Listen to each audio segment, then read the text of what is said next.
Howdy folks, Casey LaCourse, back with another video showcase of Hearts of the West. I'm going to start off with one of my own poems. This is a short one. I wrote this back some time ago, and it is titled, it's about memories. And we all have them. And it is titled, The Unwanted Guest. There's a knocking at my door. I rise from my walker and slowly cross the floor, pausing. I've been here before. Cold perspiration wets my hair. My pause has become hesitation. Opening my door blindly, be aware. Knocking persists. I have no explanation. Moving forward, my instincts resist. Temples pounding. I am reeling like a pot with feelings overflowing. Perhaps it's best to lower the flame. Memories want answers. That's why they came. All right, folks, let's get on with the showcase. I'll see you back here next Tuesday, because that's what I do. Hearts of the West. See ya.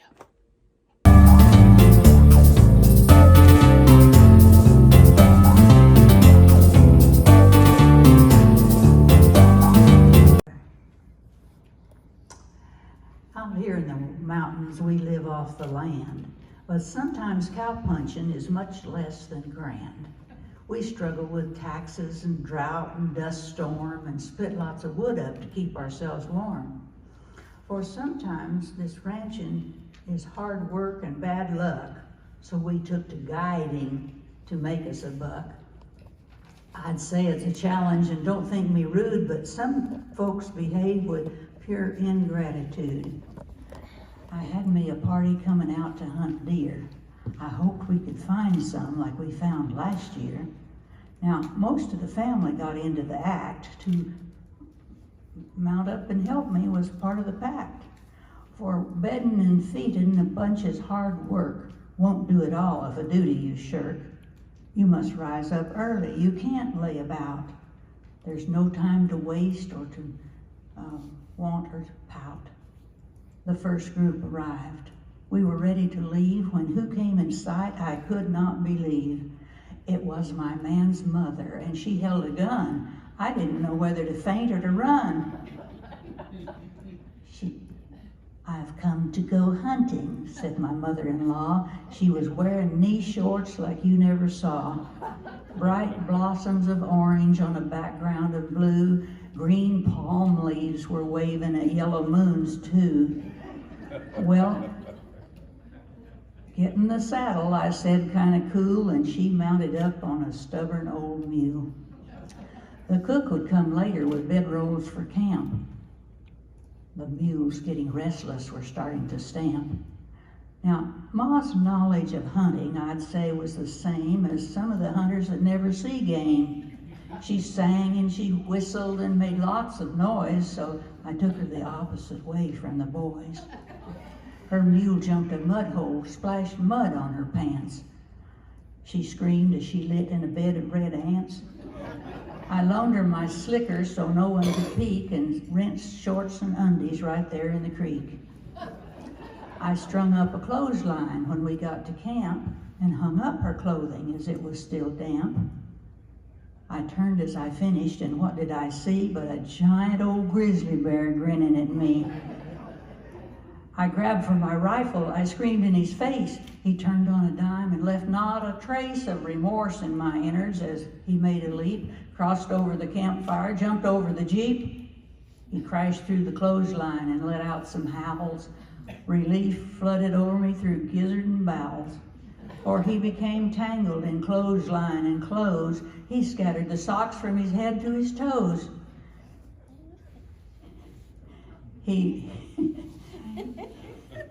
Sorry. Darn bear. He bellowed his fury and he popped his teeth. His quickness of carcass was beyond belief. He rolled and he tumbled as he hit the ground and finally freed himself in one big bound. He left in a hurry. He sure split the breeze. The sight I'll remember as he hit the trees. It was a high on my list of field sports, where that Bruin was wearing my mother-in-law's shorts.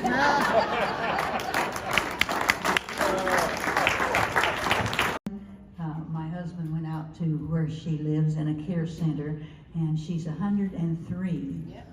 And her name is Evelyn, and she calls me every Wednesday morning at 9 o'clock, and we have a little conversation.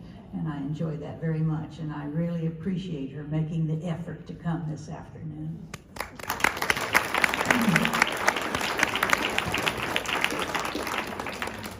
Some of my poems just need a little bit of, I don't know what you call it, but like a prop. And so this one is Gorgeous Gertie. Gorgeous Gertie was a gal that had get up and go. She got herself some garters from a famous girly show. They held her silken stockings neath her pantaloons just right. Then she got into her corset and she laced it up real tight. She covered this with camisole and petticoat and then stood looking for the neatest place to tuck a hanky in. She slipped into her gorgeous dress, smooth gusset, gore, and fold, and reflected in her mirror she was something to behold. If going up to Greeley or down to old Jerome, she sparkled from her toenails right up there to her comb. She tucked her buxom bosom into blouse, brassiere, and vest. She tiptoed with a swagger, for her high heels were the best. She teetered and she tottered, but she still gained some respect from the miners and the cowboys and the president-elect, for she had a way about her that appealed to every crowd, and when it came to visiting, no gossip was allowed. She had a way about her that just made you feel at home, whether you were in the outback or on your way to Rome. She blossomed and she bubbled, sometimes giggled out in glee, and when she was all gussied up, she was a sight to see. One day the train conductor from the famous Galloping Goose invited her to ride with him in his little red caboose. So Gertie got all ready and she wore her newest gown for the ride down to Durango and a night out on the town. They swayed in rocking rhythm in the little red caboose, but soon began to realize their car had broken loose. They were going backward down the track and they were gaining speed. If you ask if they were frightened, I would say, oh yes, indeed. For the little car was rolling at an even faster clip than the famous Wabash Cannonball had ever made a trip. As they hurtled down the mountainside in this train without a toot, this thought just came to Gertie: we need a parachute. They made one from her petticoat, used her garters as a strap, and they floated down to safety with her sitting in his lap. And the startled train conductor never has forgot the way Gertie used her ingenuity to save their lives that day.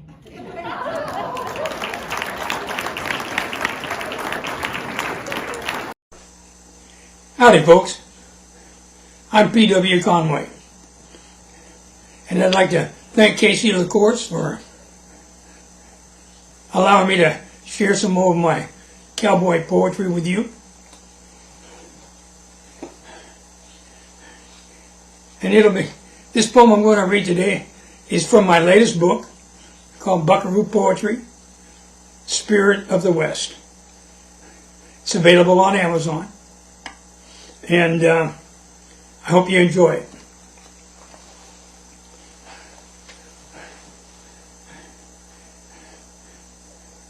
This is called Walking the Streets of Tombstone.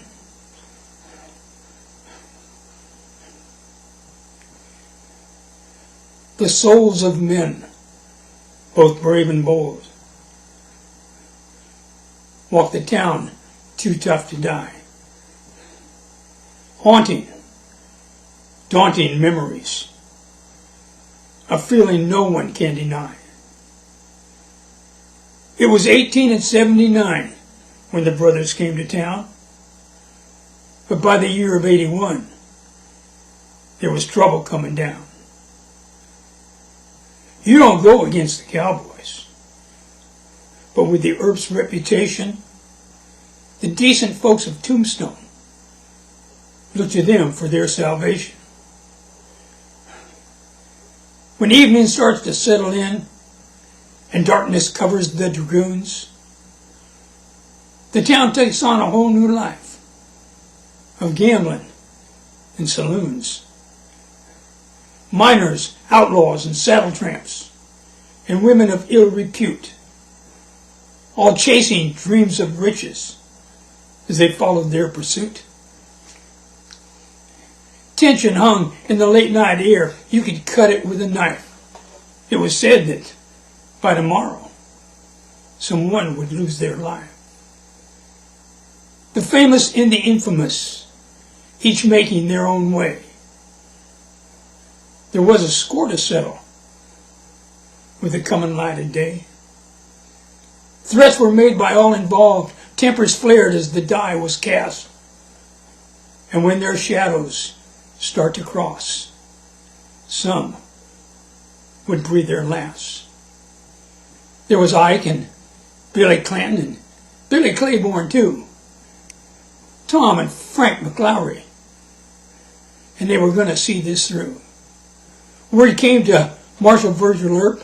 The boys were wearing their guns in town. And they were bragging down on Fremont Street what they'd do if the Earps threw down. Ike had been shooting off his mouth how the Earps were going to die. It was time the cowboys stood their ground next to the boarding house owned by Fly. Well, Virgil had finally had enough, and he gathered Morgan, Wyatt, and Doc. They'd show them rustling outlaws. There'd be no further talk. They turned into the vacant lot, and they stood there face to face. There weren't 10 feet between them, as they all just froze in place. Virgil shouted, "Throw down your guns. A fight ain't what I desire." But in the fear and the confusion, Billy Clanton jerked and fired. Ike was the only one that wasn't healed that day, and he begged Wyatt for mercy, and then he turned and ran away. 31 shots rang out. In 30 seconds, it was said. 3 were badly wounded. 3 more were lying dead. And as the dust started to settle and the cowboys' blood flowed free, it became the most famous gunfight the West would ever see. Near 150 years ago, but it seems like yesterday. Some say the legends of the West still roam the town today. So if you walk the streets of Tombstone in the darkness late at night and hear the muffled sounds of voices looking for a fight, it's best you keep on walking as shadowy figures pass you by,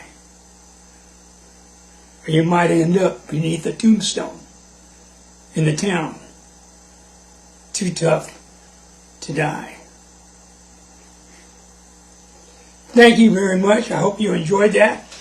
I kind of partial to that poem. I like it a lot. Anyway, it is in my new book, Buckaroo Poetry,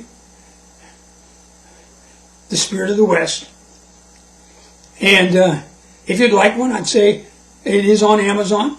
And if you'd like to have one signed, just reach out to me on Facebook, and I'll send you a signed copy. And by golly, we're going to run a special just for Casey and all her friends out there. These are my other 2 books. Now, these books are $10 a piece.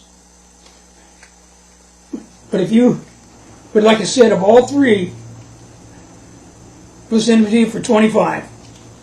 Okay? Anyway, just thought I'd throw that out there. All right, well, you all have a blessed day. Keep it on the trail. And we'll see you down the road a piece. Adios, friends.